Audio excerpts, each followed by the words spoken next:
Woman help line number, child help line number. Equality എവിടെ?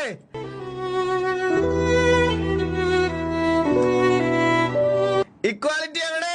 എന്തുകൊണ്ടാണ് ആ 2 നമ്പർ അവിടെ എഴുതി വച്ചിരിക്കുന്നത്? കാരണം ആണുങ്ങൾക്ക് ഇക്വാലിറ്റി ഇല്ലാത്തതുകൊണ്ട്.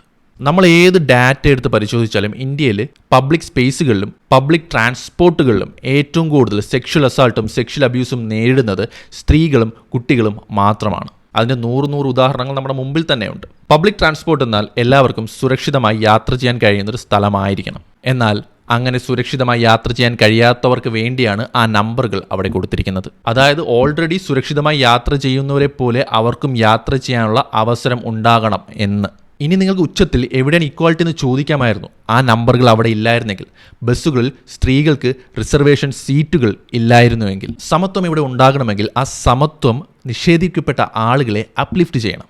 ഇവിടെ ഡാറ്റകൾ പ്രകാരം അത് നിഷേധിക്കപ്പെട്ടിട്ടുള്ളതും യാത്രകളിൽ ദുരിതം അനുഭവിക്കുന്നതും കുട്ടികളും സ്ത്രീകളുമാണ്.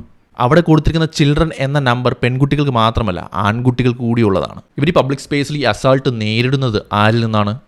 ഇക്വാലിറ്റി എവിടെയെന്ന് ചോദിക്കുന്ന പുരുഷന്മാരിൽ നിന്ന്. ഇനി മുകളിൽ പറഞ്ഞ സിനാരിയോ നേരെ തിരിച്ചായിരുന്നുവെങ്കിൽ നിങ്ങൾക്കവിടെ പുരുഷന്മാർക്ക് വേണ്ടിയുള്ള ഹെൽപ്പ് ലൈൻ നമ്പർ കാണാൻ സാധിച്ചനെ. പക്ഷേ അങ്ങനെയല്ല നമ്മുടെ സൊസൈറ്റി ഇപ്പോൾ മുന്നോട്ട് പോയിക്കൊണ്ടിരിക്കുന്നത്.